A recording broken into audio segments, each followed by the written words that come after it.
Long queues are common at the clinic run by MSF in the hepatology department at Phnom Penh Hospital, with the team seeing as many as 100 patients a day. As the only facility in Cambodia delivering free screening and treatment for hepatitis C, patients come from all over the country to consult. ខ្ញុំជិះតាក់ស៊ីមកហ្នឹងប្រើរយៈពេល3ម៉ោងកន្លះបានមកដល់ភ្នំពេញដល់បេនឡានខ្ញុំជិះម៉ូតូឌុប This man found out he was infected with the hepatitis C virus over 10 years ago. The disease has progressed to such an extent he's had to stop working. With no money coming in, it was impossible for him to benefit from the new and radically improved drugs now available, direct-acting antivirals that are highly effective but prohibitively expensive, with diagnosis and treatment costing the equivalent of 6 times the average monthly wage. People who earn less simply can't afford them. ប៉ុន្តែកូនខ្ញុំវាប្រាប់ខ្ញុំថាពុកអើយតម្លៃថ្នាំហ្នឹងថ្លៃណាស់អញ្ចឹងខ្ញុំចេះតែគិតមិនដឹងជាដោះស្រាយដោយវិធីណា Given patient numbers and the extremely high price of diagnosis and drugs, the MSF team has to prioritise treatment for those with the greatest risk of developing severe and fatal forms of the disease. ក្រោយពីធ្វើលទ្ធផល fibro scan មើលសាច់ថ្លើមនឹងមកគ្រូពេទ្យបានប្រាប់ខ្ញុំថាសាច់ថ្លើមនឹងចូលដល់កម្រិតទី4ហើយអញ្ចឹងក្នុងការព្យាបាលនេះគឺនឹងបានប្រើថ្នាំក្នុងពេលឆាប់នេះ In post-war Cambodia, the critical state of the health system led to numerous cases of infection. Up until 2000, Cambodians contracted the hepatitis C virus from poor sterilisation practices. By the end of April, the team had already provided 900 patients with treatment. Given the extent of the needs, MSF is developing a treatment model for the Ministry of Health to roll out across the country. The majority of our patients are pretty poor, so this is a hardship for them to have to come all the way to Phnom Penh to get treated for hepatitis C, but they are doing it. Ultimately, that's probably the tip of the iceberg. There's probably more patients in those areas who haven't attempted to seek care so far away. But the programme's success depends on more than just provision of care. A battle must be waged on another front, the exorbitant prices charged for direct-acting antivirals by laboratories and drug patent holders. What's the point for this big pharma to put together so many resources to bring 2 molecules that are very effective against HCV if it's at the end to prevent through the pricing policy to prevent the patients to have access to it? Agreement must be reached on a fair price for these drugs so essential to the survival of hundreds of thousands of people. I saw a man yesterday who said to me, I know these medicines are so expensive. He held up his bottle and he said, I dropped one on the floor the other day and it was like I dropped my heart. I think people feel it deeply. I think they value it deeply to have the opportunity to be treated.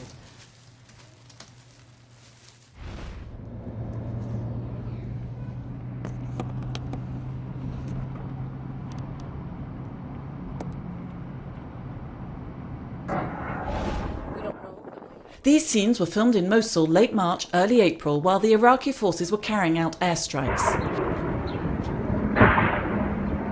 The attacks caused numerous victims, many of them civilians. MSF set up this advanced medical post to provide treatment to the wounded brought in from the front line just a few kilometres away before referring them to its hospitals to the south of the city. And the idea there is that you stabilise the patient, make sure that they're safe for the 40-minute to 1-hour transfer, and then hopefully you do a good enough job that they can make it to the hospital and have a chance to survive. During April, the fighting became less fierce and the team treated considerably fewer casualties. MSF shut down its last advanced medical post when the front line moved. But that doesn't mean hostilities have ceased. The front line has shifted, but its hospitals admitted yet more casualties in early May. Meanwhile, with those who can still fleeing the city, the displaced persons camps south of Mosul are becoming bigger and bigger.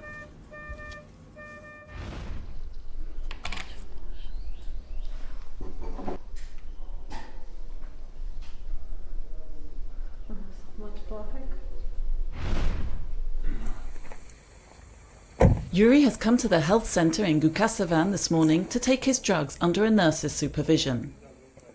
she makes sure he takes his medication properly and asks about any side effects.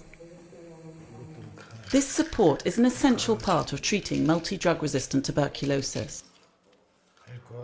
The side effects of treatment are extremely unpleasant, but patients who adhere to the treatment protocol increase their chances of recovery. Organising this daily ritual of care is demanding in terms of setup, just as it is for patients who often live far from the clinic. For patients on Unaccompanied, there is an additional challenge that the drug must be taken in 2 daily doses at 10-hour intervals, and health centres are closed at night. Բոլոր դերերը ստանում է առավոտյան չափաբաժին են մեր մոտ իմ ներկայությամբ խմում է երեկոյան չափաբաժին ինքը ստանում է հեռախոսում ինքը հատուկ ստացած բանջիշները նայում են ինքը ստանում է այդ իրանց ներկայությամբ. During the evening, a nurse calls Yuri via Skype.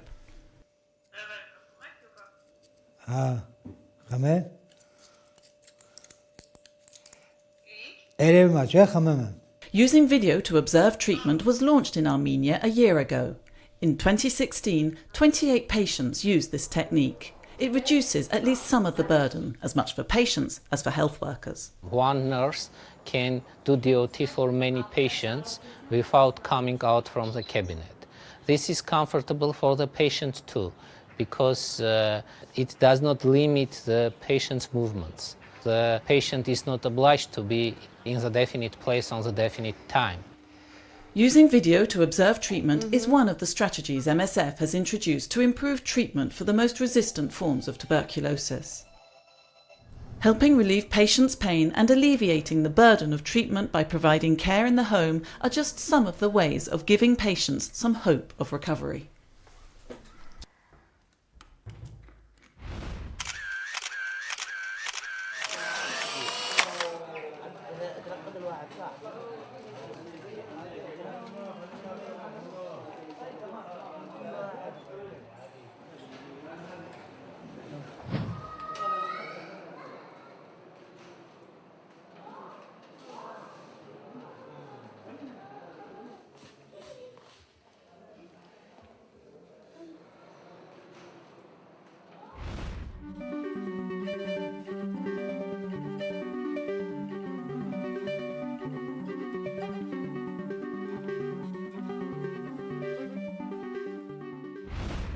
In administrative jargon, an unaccompanied minor is a foreign, under 18-year-old child not in the care of a responsible adult, father, mother, or close relative.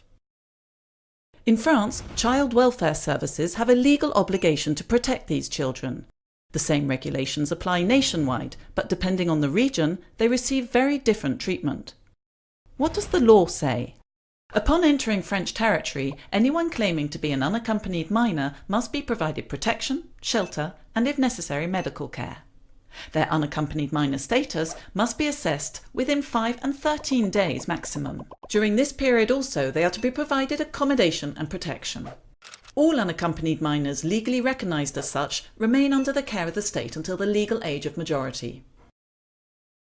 Paris is one of the regions in France with the most unaccompanied minors. In 2016, 2,005 were assessed by Child Protection Services. The system is overstretched, and contrary to what the law provides, the youngsters, traumatised after long and dangerous journeys, have no safe place where they can get some respite, recuperate, access healthcare, and obtain information on their rights. Some are even denied the possibility of having their request examined properly. In the humanitarian centre set up by the authorities, an initial 15-minute interview can be all it takes for the DEMI, the evaluation unit for unaccompanied minors, to reject their application. Applicants who manage to get an assessment interview then have to wait an average of 4 weeks for the decision, far more than the maximum of 13 days provided by law. During this time, they are put up in hotels where they receive almost no support. The percentage of applications rejected upon completion of the age assessment procedure is much higher in Paris than the national average, 80 to 85% compared to 50% elsewhere in the country. Once rejected, these asylum seekers are no longer entitled to protection. Presumed to be adults from the time they entered France, if they are unable to provide proof they're under 18, their only option is to appeal the rejection before the juvenile court.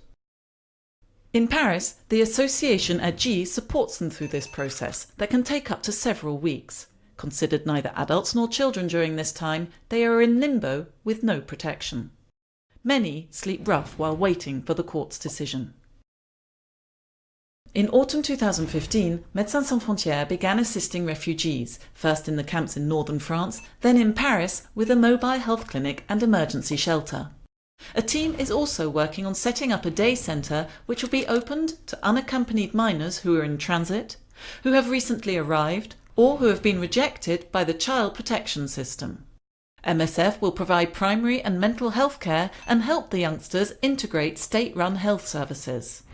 The teams will also work together with other associations specialised in education and legal aid for minors.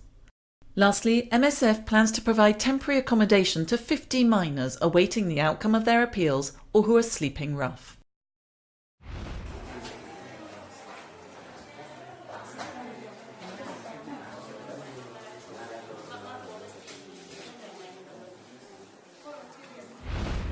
I am used to these kind of pathologies. I come from a country that we have the same challenges regarding the pathologies we observe. The difference is that the resources are different. So yeah, sometimes can be frustrating that you know how could be the outcome of a patient in another setting. The mortality in Homa Bay County is still very, very high. Because the patients are coming late. We don't have all the resources to decrease the mortality. It's our goal and we are in the way to do it. Yeah, we try our best, but there's more things to do.